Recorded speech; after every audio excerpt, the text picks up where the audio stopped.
बिस्मिल्लाहिर्रहमानिर्रहीम। मेरे तमाम देखने वालों को मेरे यूट्यूब चैनल जॉब इन्फॉर्मेशन पीके पर बहुत ही ज़्यादा खुशामदीद, जहाँ पर मैं आपके लिए डेली बेसिस पर गवर्नमेंट और प्राइवेट सेक्टर से डिफरेंट किस्म की जॉब्स की इन्फॉर्मेशन लेकर आता रहता हूँ। तो इसी सिलसिले की कड़ी को आज जोड़ते हुए हम आगे चलते हैं। तो आज के दिन के लिए मैं जो आपके लिए जॉब्स लेकर आया हूँ, तो आज के दिन के लिए जनाब मैं जो आपके लिए जॉब लेकर आया हूँ ये आई है पंजाब पब्लिक सर्विस कमीशन के थ्रू। दो तरह की सीटें आई हैं, एक हैं जी असिस्टेंट की सीटें और दूसरी है नायब तहसीलदार की सीटें। दोनों सीटों के बारे में मैं आज के दिन के लिए आज के दिन में आपको इन्फॉर्मेशन दूंगा। तो देखते रहिएगा, हमारे चैनल को लाइक शेयर और सब्सक्राइब करते रहिएगा। ईपीएससी की वेबसाइट पे मैं डायरेक्ट आ गया हूँ। एडवर्टीज़मेंट नंबर 14/2024 है। एडवर्टीज़मेंट पे जैसे क्लिक करते हैं तो एडवर्टीज़मेंट जो है वो खुलकर आपके सामने आ जाता है।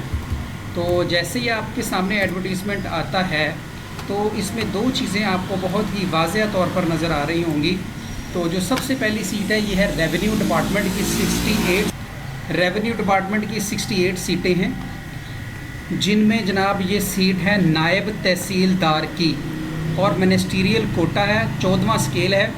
इसके लिए जनाब अप्लाई करने के लिए आपके पास सिर्फ़ और सिर्फ एक चीज़ होना चाहिए, वो ये है कि नंबर 1 ग्रेजुएशन आपकी क्वालिफ़िकेशन होनी चाहिए, दूसरे नंबर पर कंप्यूटर की आपको इन्फॉर्मेशन होनी चाहिए और तीसरे नंबर पर among senior clerk and junior clerk with 3 year regular service in board of revenue and other offices subordinates to the board of revenues are as under.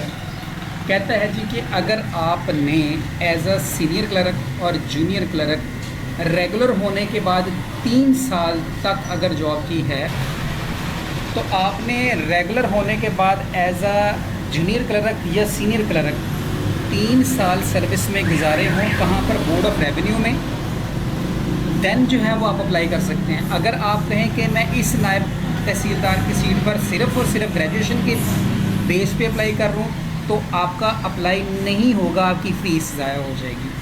तो इसलिए सोच समझ के अप्लाई कीजिएगा, एमी देखा देखी में अप्लाई करना ना शुरू कर दीजिएगा। अब वो कहता है कि अगर रेगुलर होने के बाद आपने 3 साल बोर्ड ऑफ रेवेन्यू या उससे रिलेटेड या 8 डिपार्टमेंट है उनमें से किसी भी डिपार्टमेंट में अगर आपने काम किया हुआ है तो देन आप एज अ नायब तहसीलदार अप्लाई कर सकते हैं। पहला कौन सा है? Colonies department, consolidation of holding department, disaster management department, revenue department, directorate of land record department, directorate of कचहरी और पंजाब प्राइवेटाइजेशन बोर्ड और office of the divisional commissioner, deputy commissioner and assistant commissioner इन पंजाब। यानी कि आप अगर इन डिपार्टमेंट में as a clerk या senior clerk काम कर रहे हैं और रेगुलर होने के बाद आपको 3 साल गुजर गए हैं, तो then you are eligible to apply for the post of नायब तहसीलदार, otherwise you are not allowed to apply. Apply करेंगे तो पता मैं पहले आपको चुका हूँ। अब आते हैं कि सीटें कहाँ कहाँ और कौन कौन से रीजन में हैं। लाहौर रीजन में सीटें खाली हैं, जिनमें लाहौर, शेखपुरा, ननकाना साहिब एंड कसूर 9 सीटें। रावलपिंडी रीजन में रावलपिंडी, अटक, चकवाल एंड जेलम 8 सीटें। सरगोदा में सरगोदा, बखर, खुशाब एंड मियांवाली रीजन 8 सीटें। गुजरावाला, सियालकोट, नारोवाल, हाफजाबाद, मंडी बाउद्दीन और गुजरात 8 सीटें। फैसलाबाद में फैसलाबाद, टोबा, टैक्सिंग, झांग एंड चन्योट 7 सीटें। साहिवाल रीजन में साहिवाल, पाकवतन और ओकाड़ा 6 सीटें। इसी तरह बहावलपुर रीजन में चले जाएँ, बहावलपुर, रहीम यार खान और बहावल नगर 7 सीटें। मुल्तान रीजन में चले जाएँ, मुल्तान, बिहाड़ी, खानेवाल और लोधरा 8 सीटें। डीजी खान में अगर आप चले जाएंगे तो डीजी खान, इसके बाद मुजफ्फरगढ़, राजनपुर और लिया 7 सीटें टोटल बनती हैं 68 सीटें। पेपर आपका जनाब MCQs type, general ability, written test of 90%, minimum duration, ये सारा कुछ बताया है। करंट अफेयर में से आपको आएगा अप्रॉक्सीमेटली 70%। इसके अलावा general knowledge, Pakistan study, Islamic study, general knowledge for non Muslim, everyday science, इसके बाद है basic knowledge of English and Urdu. इन सब में से आपका पेपर आएगा 70%। 25% आएगा इंग्लिश ऐसे टाइप होगा और 25% आपका उर्दू ऐसे टाइप होगा। ठीक हो गया जी, ये हो गया जनाब नायब तहसीलदार के लिए। इसके बाद आगे चलते हैं, ये भी सारी इसी की डिटेल है सारी। इसके बाद आगे चलते हैं जनाब, ये एक है जी ट्रांसपोर्ट की सीट, 2 सीटें हैं जी। Motor mobile petrol inspector, law graduation होनी चाहिए, LLB होनी चाहिए, 30 साल मर्दों के लिए, 33 साल औरतों के लिए होनी चाहिए। पूरे पंजाब से अप्लाई कर सकते हैं, पूरे पंजाब में कहीं भी आपकी जॉब हो सकती है, और ये डिटेल आगे मेंशन है। इसके बाद है जी जर्नल मॉनिटरिंग स्पेशलिस्ट की 2 सीटें हैं, डिटेल आगे मेंशन है, आप देख सकते हैं। इसके बाद सीनियर केमिस्ट की एक सीट है जनाब, MSc केमिस्ट्री बायोकेमिस्ट्री वगैरह में होनी चाहिए, और डिटेल आगे मेंशन है। इसके बाद आगे चलते हैं, नेक्स्ट जो सीट है इसके अंदर दैट इज़ 12 पोस्ट हैं जूनियर क्लर्क की एंटी करप्शन डिपार्टमेंट के अंदर। लाहौर में हायर सेकेंडरी सर्टिफिकेट होना चाहिए, यानी कि आपने FSc की हो, FA किया हो, ICS किया हो, ICOM किया हो, और आपकी टाइपिंग स्पीड 25 वर्ड्स पर मिनट होनी चाहिए, और आपके पास माइक्रोसॉफ्ट ऑफिस वगैरह के ऊपर भी कमांड हो, तो देन आप अप्लाई कर सकते हैं। मर्दों के लिए 30 साल और औरतों के लिए 33 साल में रिलैक्सेशन शामिल है, दोनों अप्लाई कर सकते हैं, डिटेल आगे मेंशन है। इसके बाद आगे चलते हैं, जो नेक्स्ट मेजर सीट जिसके बारे में मैं आपको बात कर रहा था, वो नेक्स्ट मेजर सीट जो है आप हमारे पास जो आ रही है that is the post of age आगे चलते हैं, the post of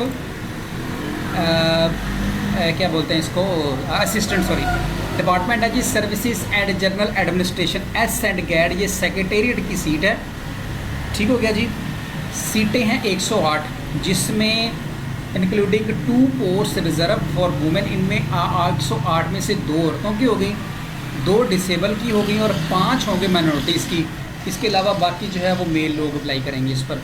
simple graduation आपको चाहिए, किसी भी किस्म की कोई भी चीज़ यहाँ पर आगे उन्होंने मेंशन नहीं की है। ग्रेजुएशन जो इन्होंने यहाँ पर बताया है, तो उस ग्रेजुएशन में अगर आपका BA है या BSc है या आपका BS प्रोग्राम है,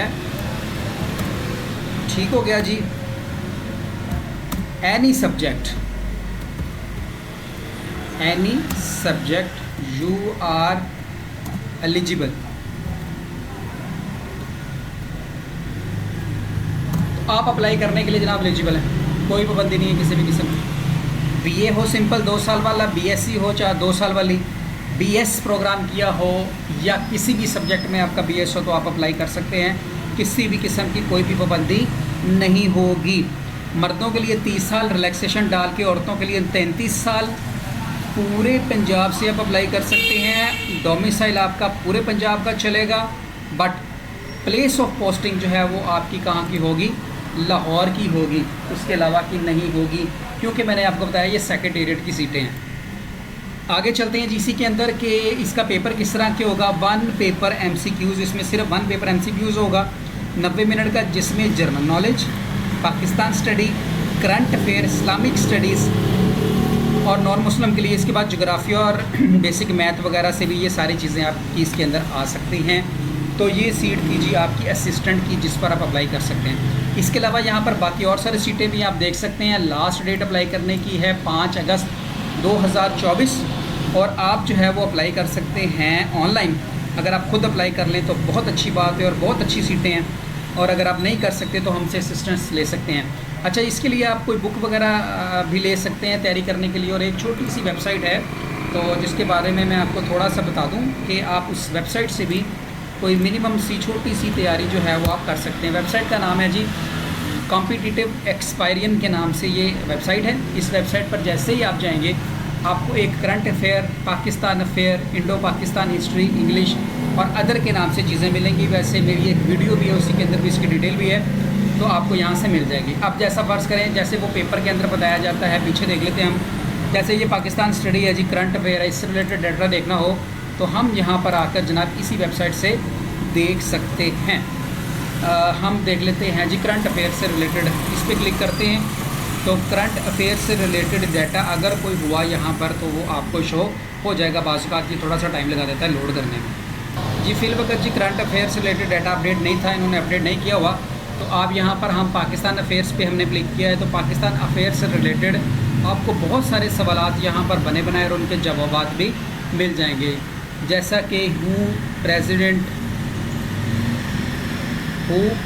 president over the cabinet mission 1946 कि 1946 का जो कैबिनेट का मिशन है वो किसने जो है वो स्टार्ट किया था।